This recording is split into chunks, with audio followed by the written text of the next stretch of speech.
I was gonna do a video on the Joker movie, but then I figured it was a waste of time. All these movies are loaded with symbolism. They're loaded with warning symbols. They'll throw up the Masonic symbol for attention, then they'll throw up the Masonic symbol 666, which means solves the riddle. And then they'll start talking about what's going on.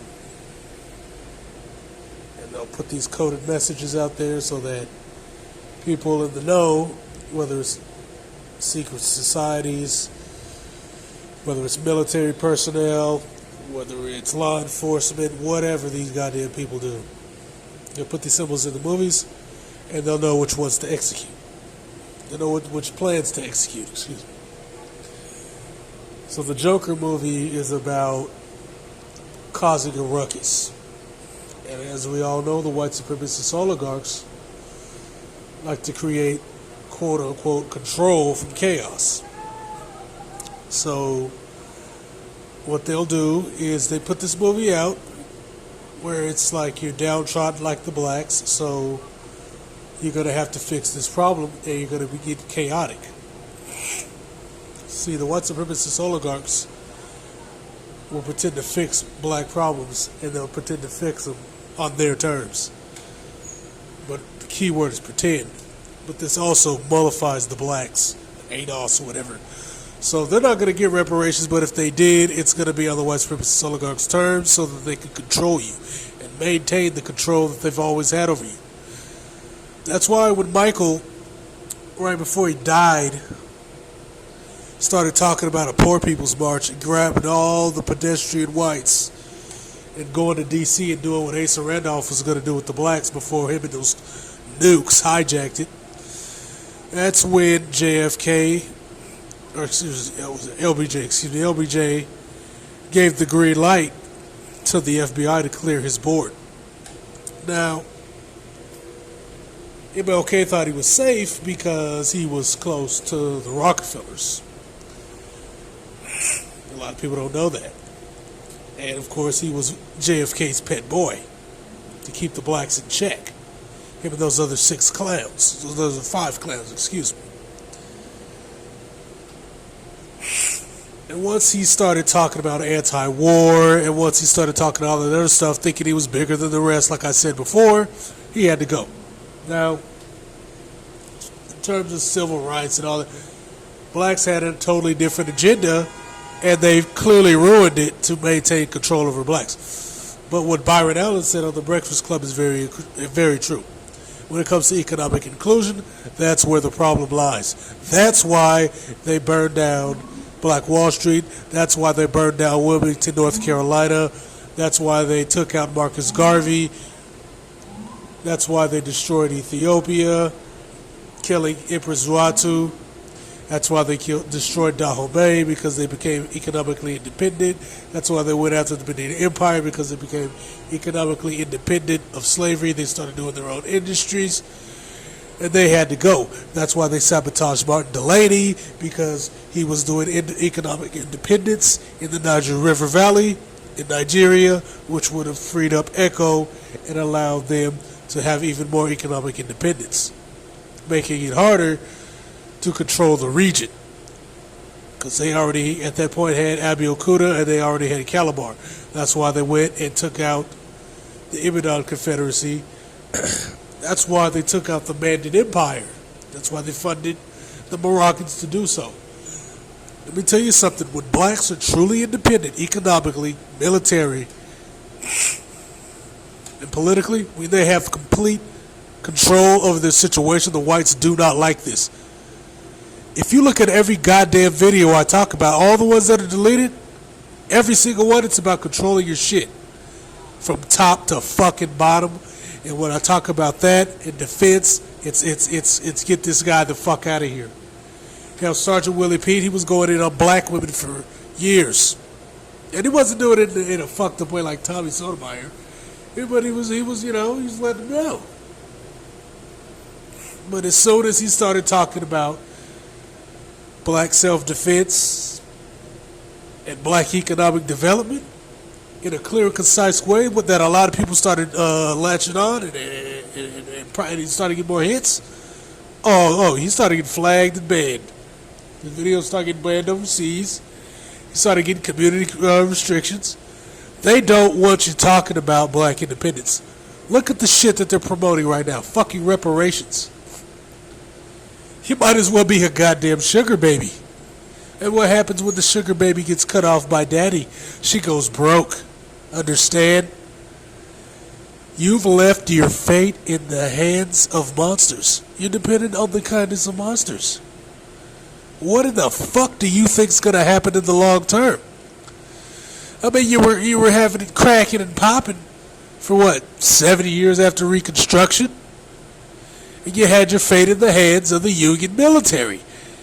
They took away the strizzaps that the legendary hero Martin Delaney got for you, brought in the Klan, and you saw what happened. Now, when Marcus Garvey talked about brought in the African Legion, and you know they don't like me talking about the African Legion, because when I started talking about that, they started deleting vids. And I was talking about people defending themselves against the goddamn Ku Klux Klan. And they said that's hate speech. You guys are fucking delusional. You're looking for a check? Motherfucker, can you defend that check? Can you defend those resources? Byron Allen's making a lot of headway. But let's not mince words and play games. He started talking about can't live in fear, but he that's where the buck stops. Because he knows. He could just get bodied and they'll sweep this shit under the rug.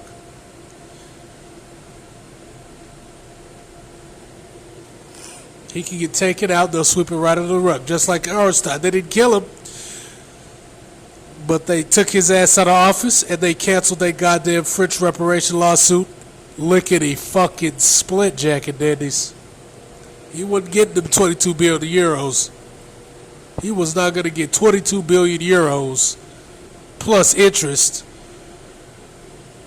for no goddamn body. I talked about that in my video on the unconscious community. When I talked about the unconscious community, put the link in the description box. You can listen to that part. Listen to that part where I talked about it. If Haiti had gotten reparations, if they hadn't taken out Arnstein and they had gotten reparations from France for the 22 billion euros, 22 billion francs, which would have been paid out in euros via the African nations that they leech off, they'd be screwed because then all those nations that they leech off could also get the goddamn money back. They'd also have an argument. And then America would have to pay. And England would have to pay. It would have been a goddamn domino effect. And that was the fucking problem. It's about money and race. It's always about those two things. It's always about those two things. Don't ever fucking let these guys lie to you. Don't ever let them lie to you. That's what it's always about. And when there ain't no goddamn layers on that onion, you already know what's going to happen. It's a massacre. Like physical massacre. That's what they've done. It's in the goddamn history books. Look at what's that show? Watchmen. The Watchmen talked about it. They showed what I've been talking about for years. They showed it right there on the goddamn show, The Watchmen. That's another show to look at.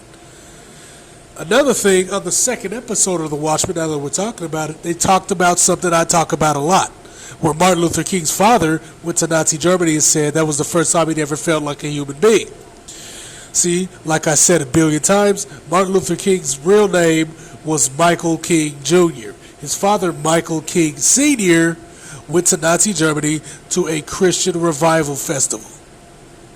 He stayed in a hotel with white people. He ate in restaurants with white people. He was treated just like everybody else. In Nazi Germany in 1933, I ain't lying about none of this shit. And just like Jesse Owens, who said that Hitler shook his damn hand. He didn't say that Hitler snubbed him. He said that dude shook his hand. And his friend said he had the damn picture, and then what's his name's old boys from the league got pissed the fuck off because shit like that messes up it messes up the story. We ain't gonna go into the story, but it fucks up the story. You understand? So they didn't want nobody talking about that.